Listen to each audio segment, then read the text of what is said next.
തെരഞ്ഞെടുപ്പ് കഴിഞ്ഞു, എല്ലാവരും അങ്ങോട്ടും ഇങ്ങോട്ടും അടി തുടങ്ങി. അതിന് വലിയ അടി തുടങ്ങിയിരിക്കുന്നത് അപ്പനും മോനും കൂടെയാണ്. സഭയ്ക്കെതിരെ വലിയ തല്ലാണ് ഷോൺ ജോർജും PC ജോർജും കൂടെ ചെയ്തിരിക്കുന്നത്. ഇന്നലെ ദീപിക പത്രത്തിൽ ചില വാർത്തകൾ വന്നതുമായി ബന്ധപ്പെടുത്തിയും കാഞ്ഞിരപ്പള്ളി പിതാവ് അടക്കമുള്ള ആളുകൾ സഭകളിൽ വിളിച്ചും അല്ലാതെയുമൊക്കെ UDF അനുകൂലമായ കാര്യങ്ങൾ വോട്ട് ചെയ്യണം, കോൺഗ്രസിന് അനുകൂലമായി വോട്ട് ചെയ്യണമെന്ന് പറഞ്ഞു എന്ന് പറഞ്ഞുകൊണ്ട് വളരെ വലിയ പ്രതിഷേധമാണ് ഷോൺ ജോർജ് ഉയർത്തിയത്. അത് കഴിഞ്ഞ് കുറച്ച് കഴിഞ്ഞപ്പോൾ സെക്കൻഡുകൾക്കുള്ളിൽ PC ജോർജ് അതിനെ ഓണപ്പ് ചെയ്തു. ഉടൻ തന്നെ പോൾ തലക്കാട്ട് അച്ഛനൊക്കെ വളരെ വലിയ തോതിൽ PC ജോർജിനെ തെറി പറഞ്ഞു. അങ്ങനെ കത്തോലിക്ക സഭയിലെ അച്ഛന്മാരും കത്തോലിക്കക്കാരനായിട്ടുള്ള PC ജോർജും ഷോൺ ജോർജും തമ്മിൽ വലിയ തല്ലിലേക്ക് പോയിട്ടുണ്ട്. രാഷ്ട്രീയത്തിൻ്റെ ഇന്നലത്തെ തെരഞ്ഞെടുപ്പിൻ്റെ മറ്റൊരു വാട്ടർലൂ എന്ന് പറയുന്നത് ഈ അപ്പനും മോനും കൂടി സഭാ നേതൃത്വത്തിനെതിരെ തിരിഞ്ഞിരിക്കുകയാണ്. കാരണം പരസ്യമായി കോൺഗ്രസിന് വോട്ട് ചെയ്യാൻ സഭാ നേതൃത്വം നിലപാടെടുത്തു എന്നുള്ളതാണ് ഷോൺ ജോർജിൻ്റെയും പിന്നെ ആരുടെയും PC ജോർജിൻ്റെയും അഭിപ്രായം. അങ്ങനെയാണെങ്കിൽ ഇനിയിപ്പോൾ അമിത്ഷായുടെ അടുത്ത് നേരത്തെ FCRI പ്രശ്നം വന്നപ്പോൾ ഷോൺ ജോർജും PC ജോർജും അനൂപ് ആൻ്റണിയും ഒക്കെ അമിത്ഷായെയൊക്കെ നേരിട്ട് വിളിച്ച് ഇങ്ങനൊരു പ്രതിസന്ധി ഉണ്ട്, അതുകൊണ്ട് തൽക്കാലത്തേക്ക് അതൊന്ന് മരവിപ്പിക്കണം, പിന്നെ ചർച്ച ചെയ്തിട്ട് എടുത്താൽ മതി എന്നൊക്കെ പറഞ്ഞപ്പോൾ അതേപടി FCRI നിയമം മാറ്റിവെച്ചെങ്കിൽ ഇപ്പോൾ അതിനുശേഷം FCRI നിയമത്തിനകത്ത് മാറ്റിവെച്ചതിന് നന്ദി പറയുകയും വോട്ട് വന്നപ്പോൾ നന്ദികേട് കാണിക്കുകയും ചെയ്തു എന്നാണ് അച്ഛന്മാരുടെ പരാതി. അച്ഛന്മാരെക്കുറിച്ച് ഷോൺ ജോർജിൻ്റെ പരാതി. വോട്ട് സമയത്ത് അവർ നല്ല സമ്മർദ്ദം കൊടുത്തുകൊണ്ട് ഈ വിഷയം മാറ്റിവെപ്പിച്ചു. അപ്പോൾ നന്ദി കാണിക്കേണ്ടേ, എന്നാൽ നന്ദികേടാണ് കാണിച്ചത്. അത് ദീപിക പത്രമായാലും അച്ഛന്മാരായാലും മെത്രാന്മാരായാലും വളരെ വലിയ ചതിയും വഞ്ചനയുമാണ് കാണിച്ചിരിക്കുന്നതെന്ന് വലിയ തോതിലാണ് PC ജോർജും ഷോൺ ജോർജും പറഞ്ഞിരിക്കുന്നത്. അതിൻ്റെ രാഷ്ട്രീയം വരാനിരിക്കുന്നതേ ഉള്ളൂ. നല്ല രസകരമായ രാഷ്ട്രീയമാണ് നമ്മൾ കാണുന്നത്.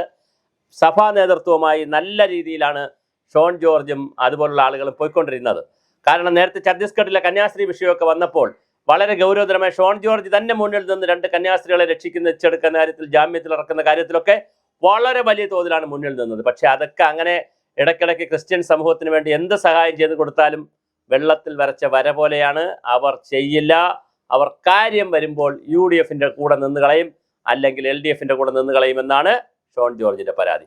ആ പരാതിയിൽ കുറച്ച് കഴമ്പം ഇല്ലാതില്ല. കാരണം ഈ പറയുന്ന ഓരോ വിഷയങ്ങൾ വരുമ്പോൾ അത് ന്യൂനപക്ഷ ലവ് ജിഹാദിൻ്റെ വിഷയമായാലും അതുപോലെ തന്നെ ഈ പിന്നെ FCRI വിഷയമായാലും കന്യാസ്ത്രീകളുടെ വിഷയമായാലും ക്രിസ്ത്യാനികളെ ബാധിക്കുന്ന ഏത് വിഷയമായാലും ഹിന്ദു പരിവാർ സംഘടനകളെ തള്ളിപ്പറയുന്ന സാഹചര്യം പോലും കേരളത്തിൽ BJP കാണിച്ചിട്ട് അതിന് പ്രത്യുപകാരമായി ഒന്നും കിട്ടാതെ വരുമ്പോൾ ദീപിക പത്രം പച്ചയ്ക്ക് BJPക്കെതിരെ എഴുതുമ്പോൾ അച്ഛന്മാർ, കാഞ്ഞിരപ്പള്ളി പിതാവടക്കമുള്ള പോൾ തലക്കാട്ട് അച്ഛന്മാരെ പോലുള്ള അച്ഛന്മാരെല്ലാം കോൺഗ്രസിന് വേണ്ടി വേഷം കെട്ടുമ്പോൾ വളരെ വലിയ തോതിലാണ് PC ജോർജും മകൻ ഷോൺ ജോർജും പ്രക്ഷുബ്ധമായിരിക്കുന്നത്.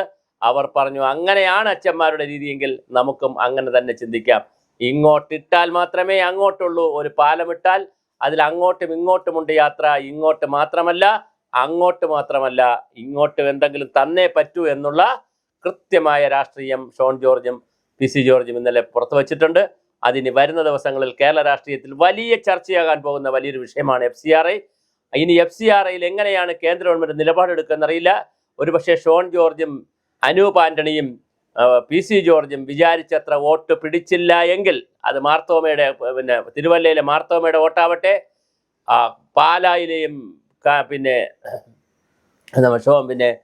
പിന്നെ PC ജോർജിൻ്റെ പൂഞ്ഞാറിലെയും കത്തോലിക്ക വോട്ടാകട്ടെ, കൃത്യമായി BJP സ്ഥാനാർത്ഥികൾക്ക് കിട്ടിയില്ല എന്നുണ്ടെങ്കിൽ തീർച്ചയായിട്ടും 8ൻ്റെ പണി വരും.